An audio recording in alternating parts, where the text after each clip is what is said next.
machine pour essayer les matelas. Quel est cet essai en particulier? Ici, c'est un essai de fatigue que l'on fait subir au matelas.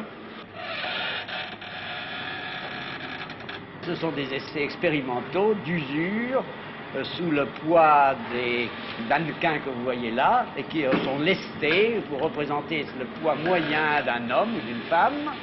On peut dire qu'il y a monsieur et madame, puisqu'il y en a un qui fait 74 kilos et l'autre qui fait 61 kilos. Ces mannequins tournent 30 000 fois sur chacun de ces matelas, ce qui représente à peu près 10 années d'usage. En fait, ça représente 30 000 coups d'épaule droite et 30 000 coups d'épaule gauche. Parce qu'on constate que l'usure principale des tissus et la fatigue maximum sur les ressorts se fait au niveau des épaules. Comme vous le voyez, ces épaules qui pénètrent dans les ressorts et les écrasent pratiquement toujours au même point. D'après les calculs, ça correspondrait à 8 retournements par nuit et une utilisation, disons, de 250 jours par an. On suppose, d'après des données médicales, qu'on se retourne à peu près 8 fois par nuit dans son lit.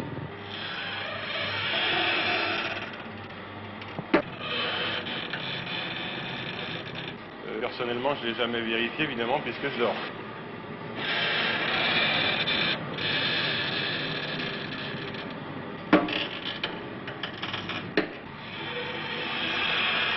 C'est ce retournement dans le matelas qui fatigue le plus. Il n'y a juste que les épaules qui portent, on le voit très bien, et un petit peu le fessier. Nous avons en effet des essais des compressibilités du matelas pour voir s'il ne s'écrase pas, s'il ne se tasse pas après un certain temps d'usage. C'était cette souplesse où est exécutée avec...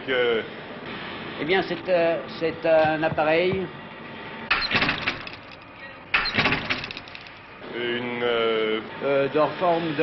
en forme de sphère. Forme de fessier normalisé. De double sphère qui représente l'océan d'un individu s'asseyant au bord de son lit.